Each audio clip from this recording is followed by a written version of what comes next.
السلام عليكم ورحمة الله تعالى وبركاته. مرحبا بالجميع وتحية إليكم من جديد. برنامج اليوم هو برنامج مهم موجه خاصة إلى الإخوة والأخوات الفائزين بالقرعة الأمريكية لسنة 2025، وكذلك موجه للذين هم لديهم اهتمام بالتقديم على القرعة الأمريكية. إذن هناك نقاط مهمة سوف نتطرق لها في البرنامج، ولا بأس إن استفدتم من البرنامج أن تقوموا بمشاركته مع الأصدقاء والأحبة، هذا كله لكي تعم الفائدة. ولا تنسوا أن تشتركوا في القناة. إذن هناك تساؤل مهم قد يطرح من طرف الفائزين بالقرعة الأمريكية لسنة 2025، والتساؤل هو مهم عن أسباب رفض الفيزا يوم المقابلة، أي فيزا القرعة الأمريكية. أولا نبدأ بالسبب الأول، وهو عندما نجد الفائز أو الفائزة لا يتوفرون على شهادة بكالوريا باستحقاق، أي ناجحين فيها 100%. في حالة عدم توفر الفائز على بكالوريا، هنا نؤكد ممكن أن لهذا الفائز لن يتحصل على الفيزا. وكذلك هناك سبب آخر نؤكد عليه، في حالة مثلا الفائز أو الفائزة يوم الموعد والمقابلة ليس لديهم بكالوريا وقاموا بإدلاء شهادة مهنية، وهذه الشهادة المهنية هي غير مقبولة أو أنها غير مجدولة لدى وزارة الخارجية الأمريكية. بالطبع هناك مهن مقبولة تخول الفائز أو الفائزة الحصول على الفيزا بدون مشكل، ولكن نؤكد بأن هناك مهن غير مدرجة وغير مجدولة من ضمن المهن التي ممكن أن تخول للفائز أو الفائزة الحصول على الفيزا. بالطبع المهن الغير المقبولة سوف تشكل مشكل في عدم الحصول على الفيزا يوم الموعد والمقابلة، وهذا كذلك من بين الأسباب التي تشكل مشكل في عدم حصول الفائز أو الفائزة على الفيزا يوم الموعد والمقابلة. ننتقل كذلك إلى سبب آخر قد يشكل مشكل في عدم الحصول على الفيزا يوم المقابلة، وهي الأخطاء التي هي مقصودة أو غير مقصودة من طرف الفائز. بالطبع هنا إن وجدت الأخطاء، ونؤكد على الأخطاء الفادحة، سوف تشكل مشكل يوم الموعد والمقابلة، وبالطبع الفائز أو الفائزة لن يتحصلوا على الفيزا. وكذلك هنا نؤكد بالنسبة للمعلومات والبيانات التي تتعلق بالفائز بالقرعة الأمريكية، في حالة أنه هذه المعلومات وجد بها كذب وعدم الصدق، هنا كذلك سوف تشكل مشكل في عدم حصول الفائز أو الفائزة على فيزا القرعة الأمريكية. كذلك نؤكد على مشكل ممكن أنه يتسبب في عدم الحصول على الفيزا يوم الموعد والمقابلة، ونؤكد على السوابق العدلية. إن وجد مشكل لدى المعني بالمقابلة لديه خرق لقانون سابقا ومحكوم عليه من طرف المحكمة، ولا زال الحكم ساري المفعول، أو مثلا سجن سابقا بسبب أنه اقترف جرما، بسبب اقتراف جرم، أو أنه اخترق قانون سواء في بلده الأم أو في بلد آخر. وكذلك نؤكد سواء حكم عليه في بلده الأم أو أنه حكم عليه في بلد خارج بلده الأم. إذن هنا الخروقات القانونية سوف نجدها مختلفة. إن وجد مشكل في السوابق العدلية أو السجل الجنائي لدى المعني بالمقابلة سواء فائز أو فائزة، سوف ترفض له أو ترفض لها التأشيرة، لأن هناك وثيقة سوف نسميها لكم بشهادة السوابق العدلية أو السجل العدلي. وكذلك هذه الوثيقة تطلب من الطرف يعني الفائز، وبالطبع الفائز سوف يستلمها من المحكمة في بلده الأم، أو في حالة أنه مقيم في بلد آخر سوف يطلبها من المحكمة ببلد إقامته، أي البلد الذي هو خارج بلده الأم، في حالة أنه سابقا كان لديه إقامة ببلد خارج بلده الأم. ونؤكد كذلك هناك شهادة حسن السيرة والسلوك. هذه الوثيقة أو هذه الشهادة يستلمها الفائز أو الفائزة وتطلب منه قبل المقابلة. بالطبع هذه الوثيقة يستلمها من عند الشرطة في بلده الأم، وبالنسبة لهذه الوثائق هي التي سوف تشهد على الفائز أو الفائزة هل الملف الجنائي أو السجل العدلي أو حسن السيرة والسلوك هي نظيفة بنعم أم لا. في حالة أنه هناك مشكل لدى هذا الفائز أو الفائزة اقترفوا جرما سابقا، فهنا سوف ترفض الفيزا للمعنيين بالمقابلة. لكي أنتقل بكم إلى أسباب أخرى ممكن أنها تشكل مشكل في عدم الحصول على الفيزا يوم المقابلة.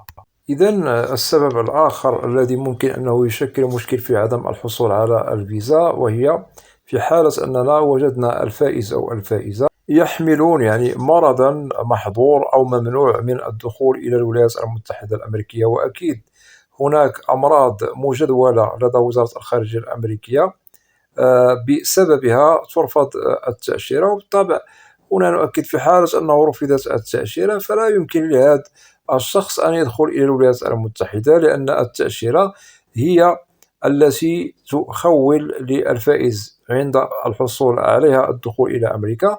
في حالة أنه لم تمنح له التأشيرة بالطبع لن يدخل إلى أمريكا. إذن هناك أمراض ممنوعة من الدخول إلى أمريكا في حالة وجدنا الفائز أو الفائزة لديهم مشكل أنهم يحملون مرض مثلا محظور أو ممنوع من الدخول إلى أمريكا، فسوف ترفض التأشيرة يوم الموعد والمقابلة بدون نقاش. ننتقل كذلك إلى سبب آخر ممكن أنه يشكل مشكل في عدم الحصول على الفيزا، وهنا نؤكد على الكذب في المعلومات الشخصية للمقدم على القرعة الأمريكية. ممكن أننا سوف نجد هذا المقدم على القرعة كذبة في المرحلة المبدئية في التقديم على القرعة، وكذبة في المعلومات والبيانات التي قام بملئها في استمارة DS 260. هنا الكذب بالطبع سوف يشكل مشكل على هذا الفائز أو الفائزة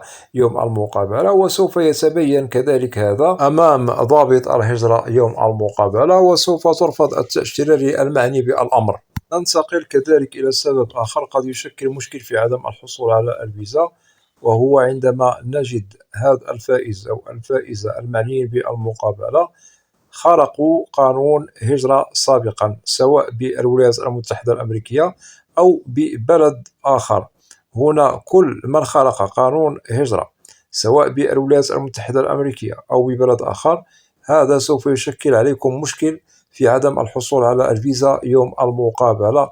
وبالطبع سوف أضرب لكم مثلا شخص هو فائز بالقرعة، سبق له أنه دخل إلى بلد خارج بلده الأم، ودخل إلى هذا البلد بطريقة غير قانونية، أي هجرة سرية، هجرة غير شرعية، أو أنه مثلا لقى قانون تقديم على فيزا دخول إلى الولايات المتحدة الأمريكية. كذلك نفس الشيء ممكن أنه الفائز أو الفائزة المعنيين بالمقابلة ترفض لهم التأشيرة بسبب خرق قانون هجرة خارج بلدكم الأم. أتمنى أن تكون هذه النقاط واضحة. ننتقل إلى مشكل قد يتسبب في عدم الحصول على الفيزا بالنسبة للفائز أو الفائزة يوم المقابلة. هنا نؤكد بالنسبة للذين لديهم اقتراض أموال من بنك في بلدهم الأم، وهنا نؤكد في حالة أن هذا الفائز أو الفائزة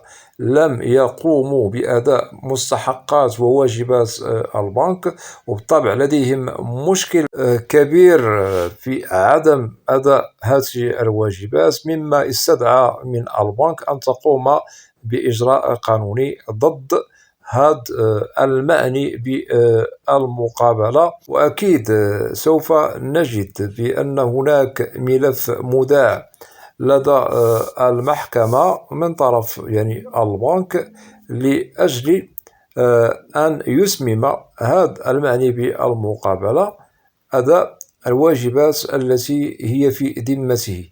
في حالة أنه وجد هذا المشكل لدى هذا الفائز أو الفائزة بعدم الامتثال للقانون المتعلق بأداء واجبات للبنك، فسوف يشكل عليه مشكل يوم المقابلة ولن يتحصل على الفيزا. أما بالنسبة للذين هم مقترضون أموالا من البنك، وهذه الأموال ممكن أنه قد اشترى بها سيارة أو شقة أو بيت إلى غير ذلك، ويقوم بأداء الواجبات يعني في وقتها، فهذا لن يشكل عليه يعني اقتراض مال مشكل بتاتا بتاتا، لأنه امتثل للقانون الموضوع فيما يتعلق بأداء واجبات ومستحقات البنك في وقتها. ليس هناك من مشكل، رغم أنه لديكم يعني قرض بنكي تتعاملون معه، فهذا لن يشكل عليكم مشكل بتاتا بتاتا في حالة أنكم تقومون بأداء الواجبات في وقتها، وإن شاء الله سوف تحصلوا على الفيزا بدون مشكل. من الذي ممكن أنه لن يحصل على الفيزا؟ الشخص الذي لم يمتثل بأداء واجبات للبنك، وسوف نجد بأنه هذا محسوب على خرق قانون أداء واجبات للبنك، لأنه لا زالت في ذمته أموال لم يقم بأدائها لهذا البنك، وأكيد لن يتحصل على الفيزا، لأن هذا المشكل هو غير مرغوب فيه في قانون الهجرة عن طريق القرعة الأمريكية. أتمنى أن تكون هذه النقاط واضحة. ننتقل إلى مشكل آخر قد يشكل مشكل في عدم الحصول على الفيزا يوم المقابلة، وهو الزواج الذي تطرح فيه الشكوك يوم المقابلة. بالطبع هنا نؤكد على الزواج الذي يحسب على زواج التلاعب، وهنا نؤكد على زواج المصلحة، وهذا غير مرغوب فيه كذلك، وممكن يوم المقابلة ترفض الفيزا للمعني بالأمر. أتمنى أن تكون هذه النقاط واضحة. هناك سبب آخر قد يشكل مشكل في عدم الحصول على الفيزا يوم المقابلة، وهو في حالة أن هذا الفائز أو الفائزة لم يقوموا بإدلاء بيانات الأبناء والأطفال في الوهلة الأولى عند التقديم على القرعة الأمريكية. هذا قد يشكل مشكل في عدم الحصول على الفيزا، وسوف نجد البعض من الفائزين قد وقع في المحظور ولم يقم بإدلاء يعني معلومات وبيانات عن أطفالهم أو أبنائهم يعني في التقديم المبدئي أو الأولي على القرعة الأمريكية. ننتقل كذلك إلى من لديهم طرح للتساؤل المهم عن الأمراض التي هي خارج إطار الأمراض المحظورة من الدخول إلى الولايات المتحدة. هنا نؤكد لا تقلقوا من هذا الشأن. متى ممكن أنكم تقلقوا؟ عندما نجد الفائز حامل لمرض ممنوع أو محظور من الدخول إلى الولايات المتحدة. بالطبع هذا يؤثر. أما بالنسبة للأمراض التي هي غير مجدولة وغير مذكورة، فهنا ممكن للذي هو حامل لمرض غير ممنوع أنه يتحصل على الفيزا بدون مشكل، وهنا نؤكد لا داعي للقلق. ننتقل كذلك إلى سبب آخر قد يشكل مشكل في عدم الحصول على الفيزا. الأخطاء الفادحة في استمارة DS تسبب الرفض يوم المقابلة. الأخطاء الفادحة، وإن شاء الله سوف أوضح لكم نقاط مهمة عن الأخطاء الفادحة في برنامج قادم عبر القناة. كذلك هناك سبب آخر قد يشكل مشكل في عدم الحصول على الفيزا يوم المقابلة، وهي الأجوبة المتناقضة أمام ضابط الهجرة. بالطبع ضابط الهجرة سوف يطرح عليكم أسئلة، ولازم هذه الأجوبة التي نجيب بها ضابط الهجرة نجدها غير متناقضة إذا أردنا الحصول على الفيزا. هناك يعني أسئلة هي في صلب استمارة DS سوف تطرح عليكم يوم المقابلة، ولازم على الفائز أن يجيب بوضوح بدون أنه يرتبك، بدون أنه يتناقض مع المعلومات والبيانات التي قام بملئها سابقا في استمارة DS، فممكن له الحصول على الفيزا. أما في حالة وقع في المحظور ووجدنا بأن الأجوبة هي متناقضة وغير متشابهة مع المعلومات والبيانات التي قام بملئها في استمارة DS، بالطبع هنا سوف ترفض له التأشيرة يوم المقابلة. ننتقل كذلك إلى تساؤل قد يطرح عن الذين هم يستعملون المخدرات المختلفة كالكحول والسجائر إلى غير ذلك من أنواع المخدرات التي ممكن أننا سوف نجد البعض من الفائزين هم واقعون في إدمانها مثلا. هل تشكل عليهم مشكل في عدم الحصول على الفيزا؟ هنا نؤكد لن تؤثر عليكم بتاتا إلا في حالة وجدنا هذا المعني بهذا الإدمان أنه مثلا يحمل مرضا معديا أو مرضا ممنوع من الدخول إلى الولايات المتحدة، قد يشكل عليه هذا المشكل في عدم الحصول على الفيزا. أتمنى أن تكون هذه النقاط واضحة. للخلاصة وضحنا لكم الأسباب المهمة والتي تتسبب في الرفض 100% يوم المقابلة للفائزين، وهذا عن تجربة، ويجب أن تلتفتوا وتنتبهوا لكل نقطة أشرت لها متعلقة بأسباب رفض الفيزا لكم يوم المقابلة، هذا لكي تكونوا على بينة من أمركم ولكي لا تنصدموا يوم المقابلة بالواقع أمام ضابط الهجرة، لأنه قانون الهجرة الأمريكي عن طريق القرعة هو قانون صارم لا يظلم أحدا، وإن وجد بأنه الفائز أو الفائزة لا يستحقون الحصول على الفيزا، وبالطبع هنا نؤكد تتوفر فيهم أسباب الرفض، فهنا سوف ترفض التأشيرة، ورفض التأشيرة له أسبابه متضحة بدون ظلم.